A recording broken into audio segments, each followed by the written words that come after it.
5 October ਦਾ ਭਾਰਤ ਅਤੇ ਵਿਸ਼ਵ ਦੇ ਇਤਿਹਾਸ ਵਿੱਚ ਆਪਣਾ ਮਹੱਤਵ ਹੈ ਕਿਉਂਕਿ ਇਸ ਦਿਨ ਕਈ ਅਜਿਹੀਆਂ ਘਟਨਾਵਾਂ ਵਾਪਰੀਆਂ ਜੋ ਇਤਿਹਾਸ ਦੇ ਪੰਨਿਆਂ ਵਿੱਚ ਸਦਾ ਲਈ ਦਰਜ ਹੋ ਗਈਆਂ।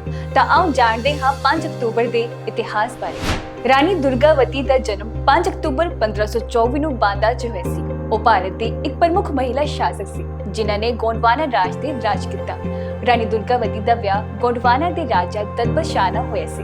1550 ਵਿੱਚ ਆਪਣੇ ਪਤੀ ਦੇ ਦੇਹਾਂਤ ਤੋਂ ਬਾਅਦ ਰਾਣੀ ਦੁਰਗਾਵਤੀ ਨੇ ਗੋਂਡਵਾਨਾ ਰਾਜ ਦੀ ਵਾਗਡੋਰ ਸੰਭਾਲੀ। ਆਪਣੇ ਸ਼ਾਸਨਕਾਲ ਦੌਰਾਨ ਉਹਨਾਂ ਨੇ ਰਾਜ ਨੇ ਸਮਾਜਿਕ ਅਤੇ ਆਰਥਿਕ ਤਰੱਕੀ ਵੱਲ ਮਹੱਤਵਪੂਰਨ ਕਦਮ ਚੁੱਕੇ।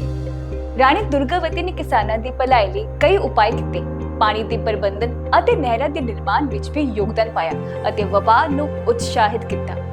ਉਹਨਾਂ ਦੇ ਸ਼ਾਸਨਕਾਲ 'ਚ ਗੋਂਡਵਾਨਾ ਰਾਜ ਖੁਸ਼ਹਾਲ ਅਤੇ ਚੰਗੀ ਤਰ੍ਹਾਂ ਸੰਗਠਿਤ ਰਿਹਾ। 24 ਜੂਨ 1564 ਨੂੰ ਰਾਣੀ ਦੁਰਗਾਵਤੀ ਮੁਗਲਾਂ ਨਾਲ ਲੜਦੇ ਹੋਏ ਕੁਰਬਾਨ ਹੋ ਗਈ ਸੀ। ਕਿਹਾ ਜਾਂਦਾ ਹੈ ਕਿ 1562 ਵਿੱਚ ਮੁਗਲ ਸ਼ਾਸਕ ਆਸ਼ਫ ਖਾਨ ਨੇ ਗੋਂਡਵਾਨਾ ਤੇ ਹਮਲਾ ਕੀਤਾ ਸੀ। ਇਸ ਲੜਾਈ ਵਿੱਚ ਰਾਣੀ ਦੁਰਗਾਵਤੀ ਦੀ ਜਿੱਤ ਹੋਈ ਸੀ, ਪਰ ਫਿਰ 2 ਸਾਲ ਬਾਅਦ 1564 ਵਿੱਚ ਆਸ਼ਫ ਖਾਨ ਨੇ ਫਿਰ ਹਮਲਾ ਕੀਤਾ। ਇਸ ਲੜਾਈ ਵਿੱਚ ਰਾਣੀ ਦੇ ਸਰੀਰ ਵਿੱਚ ਕਈ ਤੀਰ ਲੱਗੇ ਅਤੇ ਉਹ ਗੰਭੀਰ ਰੂਪ ਨਾਲ ਜ਼ਖਮੀ ਹੋ ਗਈ। ਜਦੋਂ ਰਾਣੀ ਨੇ ਮਹਿਸੂਸ ਕੀਤਾ ਕਿ ਉਹ ਬਚ ਨਹੀਂ ਸਕੇਗੀ ਤਾਂ ਉਹਨਾਂ ਨੇ ਆਪਣੀ ਤਲਵਾਰ ਸੀਨੇ ਵਿੱਚ ਮਾਰੀ ਅਤੇ ਆਪਣੇ ਆਪ ਨੂੰ ਕੁਰਬਾਨ ਕਰ ਦਿੱਤਾ।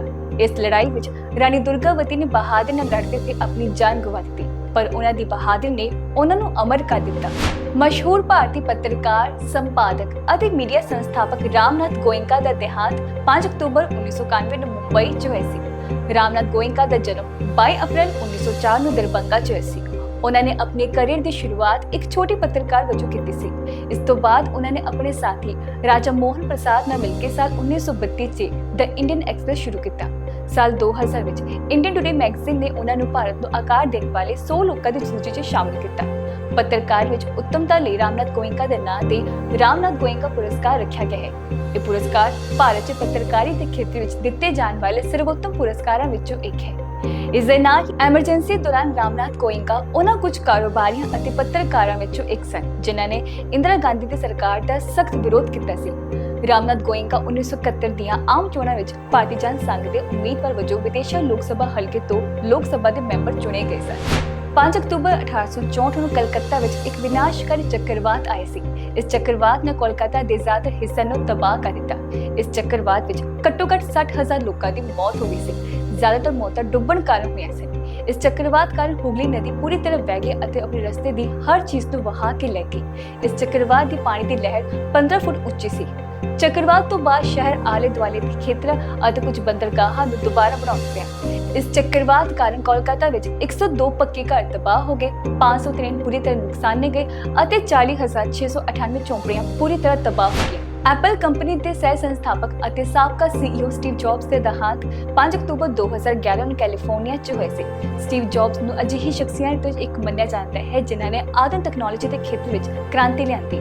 ਉਹਨਾਂ ਦੀ ਦੂਰਦਰਸ਼ਿਤਾ ਅਤੇ ਨਵੀਨਤਾ ਨੇ ਨਾ ਸਿਰਫ ਕੰਪਿਊਟਰ ਉਦਯੋਗ ਬਲਕਿ ਪੂਰੀ ਡਿਜੀਟਲ ਦੁਨੀਆ ਨੂੰ ਪੂਰੀ ਤਰ੍ਹਾਂ ਬਦਲ ਦਿੱਤਾ ਸੀ। ਸਟੀਵ ਜੌਬਸ ਦਾ ਜਨਮ 24 ਫਰਵਰੀ 1955 ਨੂੰ ਸੈਨ ਫਰਾਂਸਿਸਕੋ ਵਿੱਚ ਹੋਇਆ ਸੀ। 1976 ਵਿੱਚ ਸਟੀਵ ਜੌਬਸ ਨੇ ਆਪਣੇ ਦੋ ਦੋਸਤਾਂ ਸਟੀਵ ਵੋਜ਼ਨਿਆਕ ਅਤੇ ਰੌਨ ਵੇਨ ਨਾਲ ਐਪਲ ਕੰਪਿਊਟਰ ਦੀ ਸਥਾਪਨਾ ਕੀਤੀ। ਉਹਨਾਂ ਦਾ ਮਕਸਦ ਇੱਕ ਅਜਿਹਾ ਪਰਸਨਲ ਕੰਪਿਊਟਰ ਬਣਾਉਣਾ ਸੀ ਜਿਸ ਨੂੰ ਆਸਾਨ ਤਰੀਕੇ ਨਾਲ ਇਸਤੇਮਾਲ ਕੀਤਾ ਜਾ ਸਕੇ। ਫਿਰ 1984 ਵਿੱਚ ਐਪਲ ਨੇ ਮੈਕਿੰਟੋਸ਼ ਯਾਨੀ ਮੈਕ ਕੰਪਿਊਟਰ ਲਾਂਚ ਕੀਤਾ। 1985 ਵਿੱਚ ਸਟੀਵ ਜੌਬਸ ਨੇ ਐਪਲ ਕੰਪਨੀ ਤੋਂ ਅਸਤੀਫਾ ਦੇ ਦਿੱਤਾ ਅਤੇ ਨੈਕਸਟ ਨਾਂ ਤੇ ਇੱਕ ਕੰਪਨੀ ਦੀ ਸਥਾਪਨਾ ਕੀਤੀ।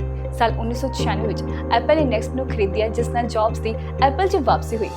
ਸਟੀਵ ਜੌਬਸ ਨੇ ਐਪਲ ਨੂੰ ਨਵੀਆਂ ਉਚਾਈਆਂ ਤੇ ਪਹੁੰਚਾਇਆ। ਉਹਨਾਂ ਨੇ ਆਈਪੌਡ, ਆਈਫੋਨ ਅਤੇ ਆਈਪੈਡ ਵਰਗੇ ਉਤਪਾਦ ਲਾਂਚ ਕੀਤੇ। ਜੌਬਸ ਨੇ ਨਾ ਸਿਰਫ ਤਕਨਾਲੋਜੀ ਵੱਲ ਧਿਆਨ ਦਿੱਤਾ ਸਗੋਂ ਉਤਪਾਦਾਂ ਦੇ ਡਿਜ਼ਾਈਨ ਅਤੇ ਉਪਭੋਗਤਾ ਅਨੁਭਵ ਤੇ ਵੀ ਜ਼ੋਰ ਦਿੱਤਾ। ਐਪਲ ਤੋਂ ਇਲਾਵਾ ਸਟੀਵ ਜੌਬਸ ਨੇ ਪਿਕਸਰ ਐਨੀਮੇਸ਼ਨ ਸਟੂਡੀਓ 'ਚ ਵੀ ਮੁੱਖ ਭੂਮਿਕਾ ਨਿਭਾਈ ਜਿੱਥੇ ਉਹਨਾਂ ਨੇ ਟੌਏ ਸਟੋਰੀ ਵਰਗੀਆਂ ਫਿਲਮਾਂ ਦੇ ਨਿਰਮਾਣ ਵਿੱਚ ਵੀ ਸਹਾਇਤਾ ਕੀਤੀ।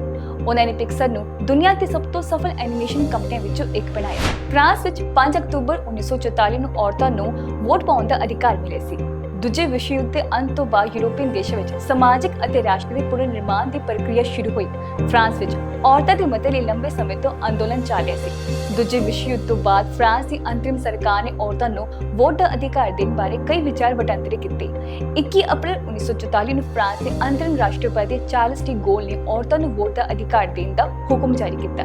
ਇਹ ਹੁਕਮ 5 ਅਕਤੂਬਰ 1944 ਨੂੰ ਲਾਗੂ ਹੋਇਆ ਜਿਸ ਤੋਂ ਬਾਅਦ ਔਰਤਾਂ ਨੂੰ ਚੋਣਾਂ ਵਿੱਚ ਵੋਟ ਦਾ ਅਧਿਕਾਰ ਮਿਲਿਆ ਅਤੇ ਉਹਨਾਂ ਨੇ ਸਿਆਸੀ ਜੀਵਨ ਵਿੱਚ ਸਰਗਰਮ ਭੂਮਿਕਾ ਨਿਭਾਉਣੀ ਸ਼ੁਰੂ ਕਰ ਦਿੱਤੀ। ਇਸ ਅਧਿਕਾਰ ਨਾਲ ਔਰਤਾਂ ਫਰਾਂਸ ਦੇ ਰਾਜਨੀਤਿਕ ਅਤੇ ਸਮਾਜਿਕ ਜੀਵਨ ਵਿੱਚ ਮਹੱਤਵਪੂਰਨ ਭਾਗੀਦਾਰ ਬਣ ਗਈਆਂ।